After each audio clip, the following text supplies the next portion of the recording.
I'm going to go ahead and start with a basic overview about what A plus is.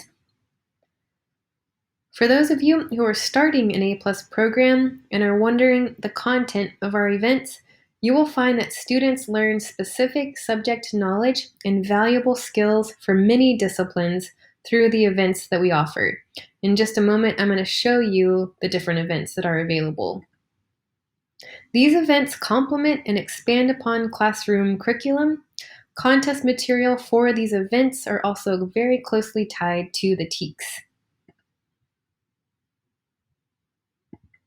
Let's take a look at the 20 different events that are available to students.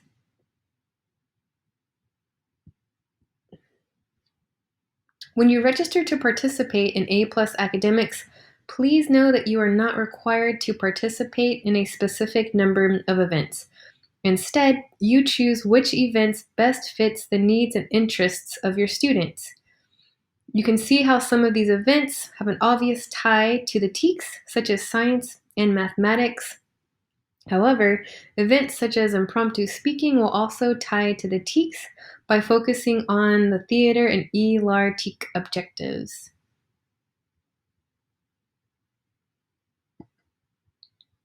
Okay, talk a little bit about who is participating in A+. I'm very excited to announce that each year there are over 3,000 campuses across Texas who register their participation in an A+ academic program. Additionally, each school year there are over now 400 elementary, middle school, and junior high campuses who register an A+ district meet in their local area. This is also an important distinction to make between A+ academics and high school UIL academics. At the A+ level, there is no advancement beyond the district level competition. However, once a student reaches high school, advancement is in place from the local to the regional to the state level, where then once the student competes at state, he or she is eligible to apply for scholarships through TILF. And if you know of a high school student who has made it to that state level in UIL academic competition, I can't recommend that student apply for scholarships through TILF enough.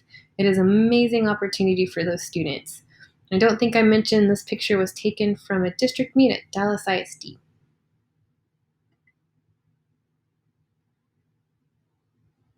It's a basic overview of A+. We'll move along and take a close look at the A+ Handbook. This is a virtual resource. It gets updated each summer and released to the registered A+ coordinators for free starting in August. Many of your frequently asked questions will be answered in this handbook. If you are a district level A+ coordinator, there's a button on the A+ homepage where you can request a copy of the handbook for free as well. So handbook basically gets released in August. However, you can go ahead and check off your registration if you want to do that today. Our registration system is open, and what will happen is our office will respond to your registration and just let you know that we received your information. And then in August, once the handbook is ready to go, you'll receive a second email from us that will have a link where you can download the A+ handbook. So handbook is available as a virtual resource. It is not something that is printed and shipped to you. And that is something that we will send out to you if you're registered starting in August.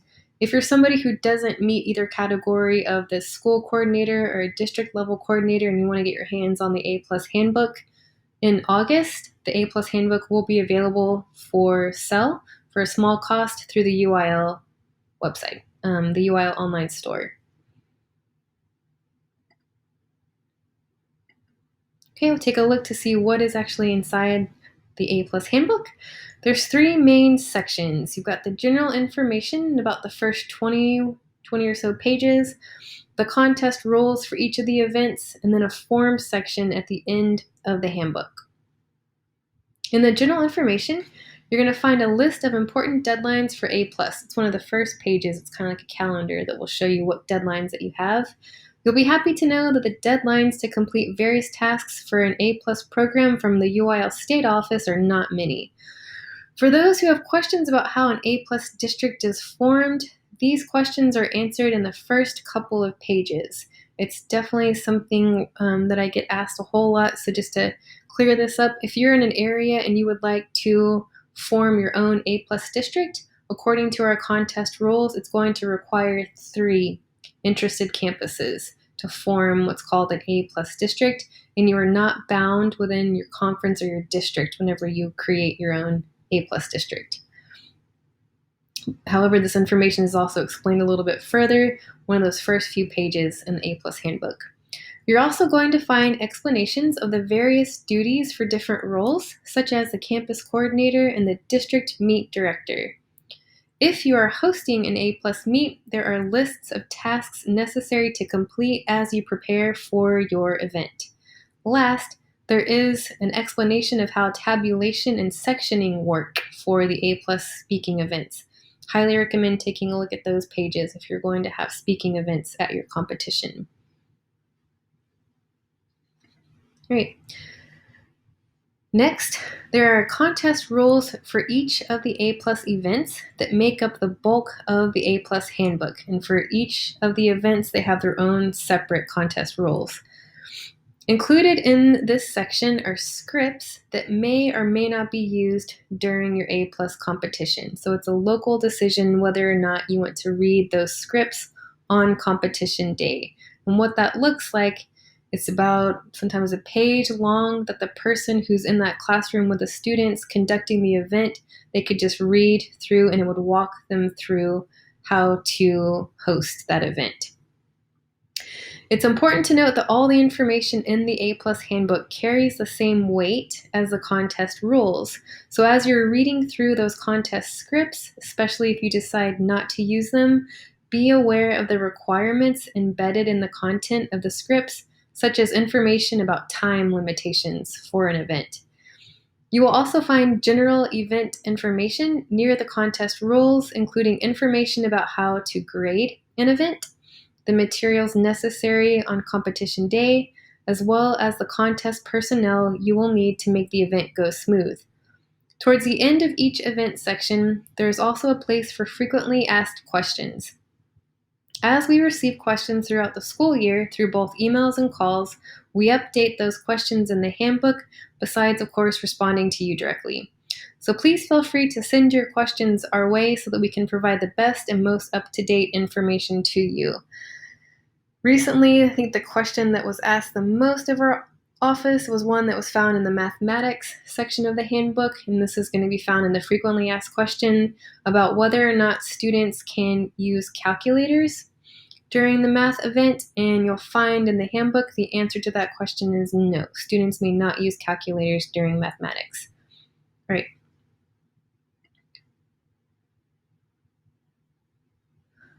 Last, there is a section in the handbook that is dedicated to the forms necessary for an A+ program.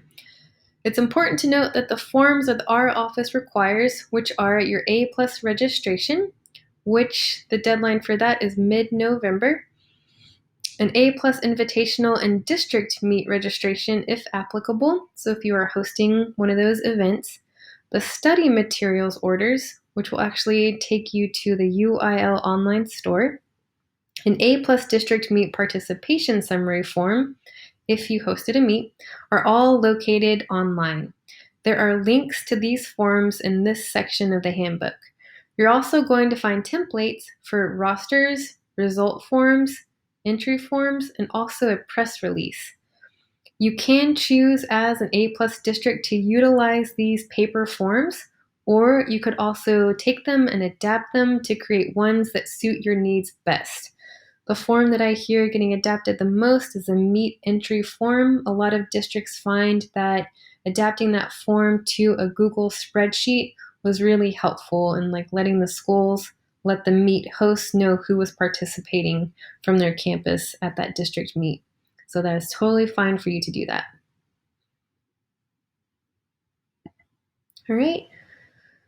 Some things to note in the handbook I wanted to go over. We'll first start with the speaking events. If you are hosting a speaking event, you will need to create sections of students if you have more than 8 contestants in a division. This is not something that you may disregard, so please keep that in mind. Additionally, panel judging is strongly recommended for final rounds and encouraged for all rounds when possible. For tabulation, I highly recommend that you download the TalkTab software, which is available from the UIL website for free. Last, you will need to provide ballot verification when panel judging was utilized. Along those same lines with verification periods, all objectively scored tests must have verification periods. As stated previously, speech events must have ballot verification when judge panels are used. Last, writing events have an optional viewing period. You will want to decide with your A+ district prior to your event if you are providing a verification period for the writing events or not.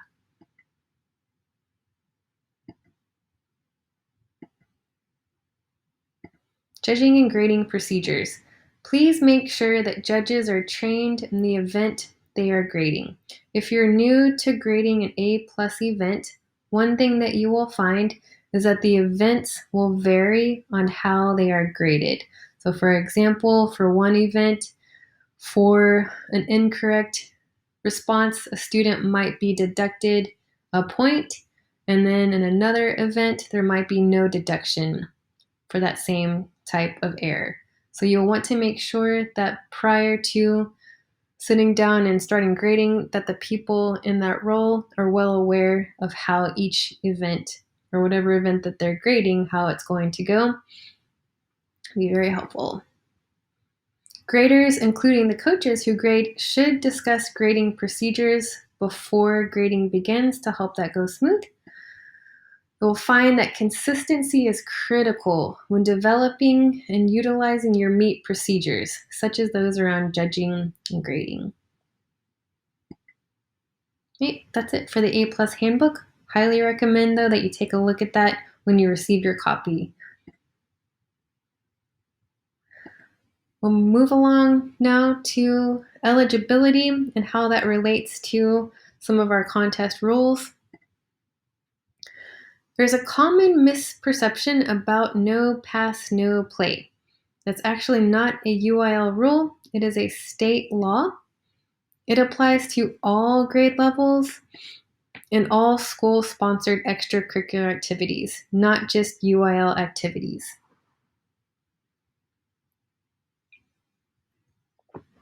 Okay. In addition, state law will also dictate the limitations on practice time and questions around students and extracurricular absences. I recommend a great resource entitled TEA Side by Side, which you will find in the policy section of the UIL website. To find our policy section, if you go to www.uiltexas.org, policy is going to be one of the main things you can click on and look at the right upper section of the UIL homepage. So back to the TEA side by side, the UIL publishes this document to provide member schools notice of the Texas Education Agency regulations, which relate to UIL and all other extracurricular activities sponsored or sanctioned by the school district. This document provides explanations and interpretations of Commissioner of Education rules, UIL Constitution and contest rules, and statutes.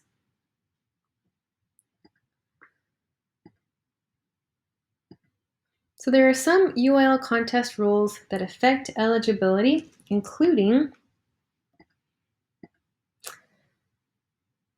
UIL A+ academic contestants must be full-time students at the school they will represent. Students must be academically eligible as required by state law and school district policy. Also, students must represent their campus at the competition. Combined or composite teams are not allowed. If you have additional questions or if things come up throughout the school year about eligibility and A+ academics, we have designated staff to answer these questions.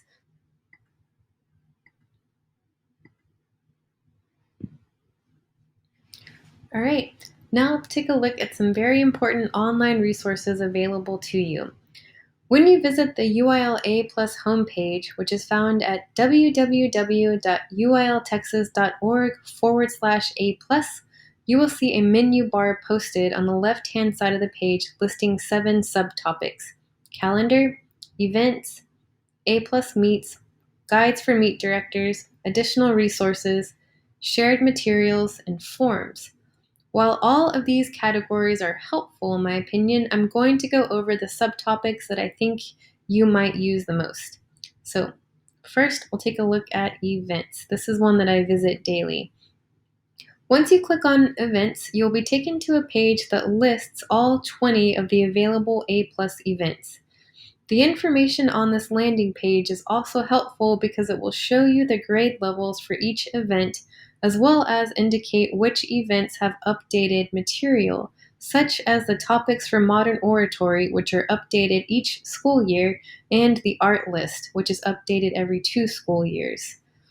Once you click on an event, besides a general description of the event, there will be free downloadable material, usually located on the right-hand side of the page, as well as towards the bottom of the page if applicable.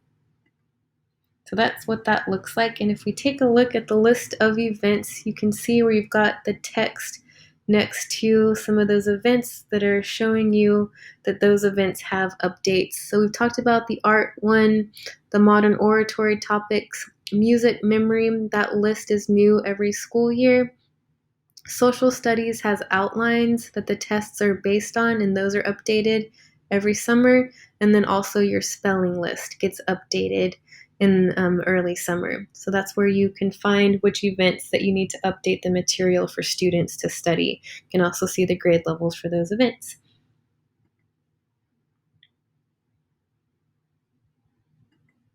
Okay, the third category to click on from the A Plus homepage is A Plus Meets. Once you click on that option, you will be taken to a page with an explanation between the difference between an A plus district meet and an A plus invitational meet. If you are wondering the difference, for the most part, an invitational meet is utilized as a practice meet for a district meet. Many A plus districts also choose to host an invitational as a qualifier for a district meet. There are also separate timeframes when these types of meets can be held, so that could also affect your decision whether to host an invitational or a district. If you are new to A Plus and are interested in joining an A Plus district in your area that is already up and running, this page will be very helpful to you to find out who is participating close to you. I highly recommend clicking on the View Upcoming District Meets so that you can access the searchable calendar of meets that will show you the location of an A plus meet, as well as have a link where you can email the meet director directly. It is important to note that an A plus district is not under any obligation to include a new campus in their district. However, we highly encourage A plus campuses and A plus meet directors to be as welcoming as possible, and when they can, to allow an additional campus into their A plus district. This calendar is populated once a meet director submits their information to our office, and this information displayed on the calendar is removed each summer to allow for the new school year's district meet information to be shown. As the deadline approaches to submit the meet information, more and more meet information will get posted.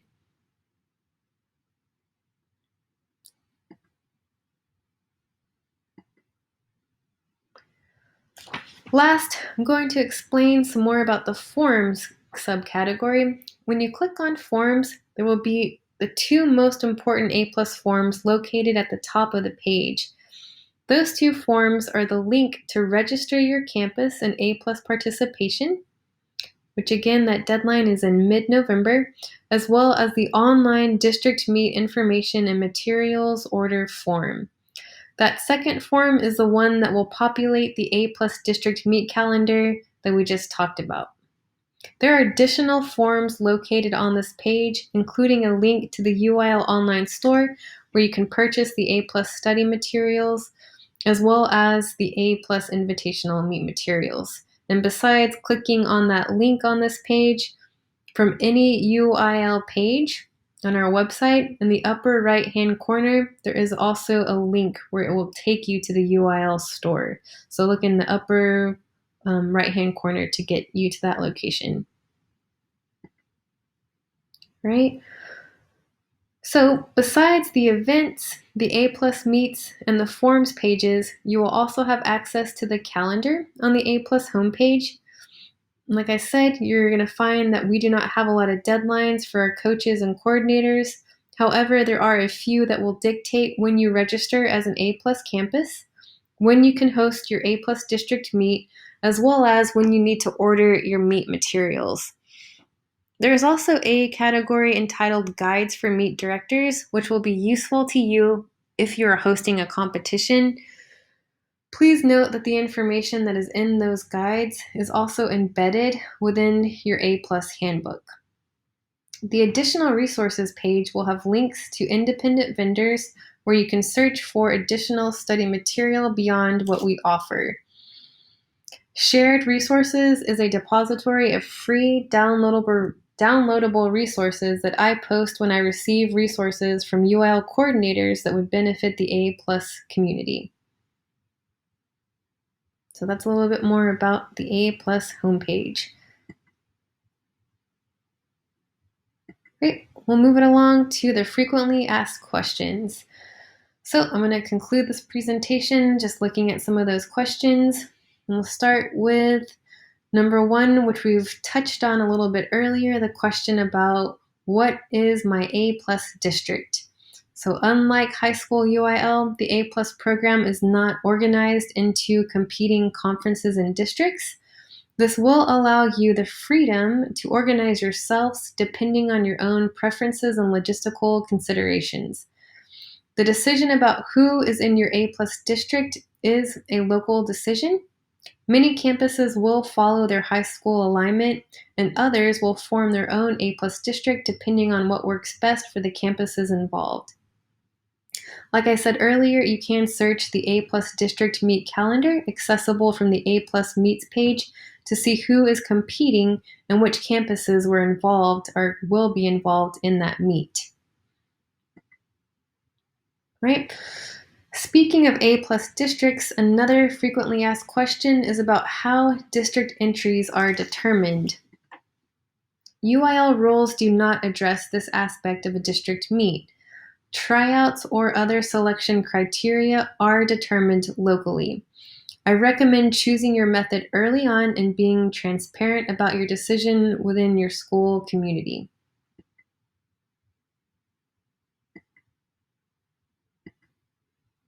So speaking about entries, many times people want to know how many students may be entered for a district meet.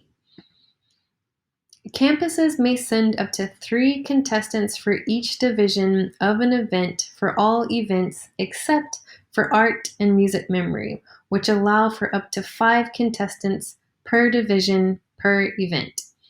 When I talk about divisions, I'm speaking about the grade divisions. If you take a look at the A Plus event page, you will see the grade levels offered for each of the events.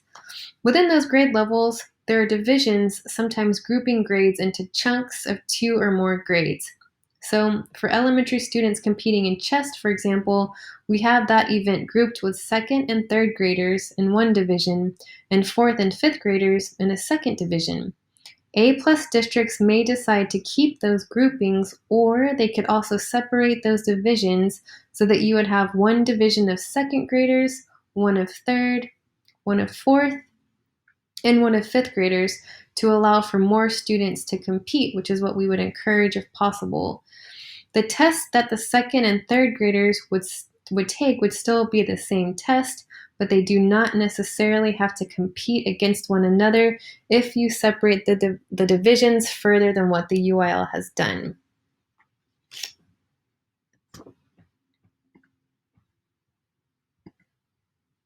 Speaking of students, are requests for accommodation considered? Yes, they are considered on a case-by-case basis. The form your campus would need to send to our office to review the accommodation request is located towards the bottom of the A Plus forms page.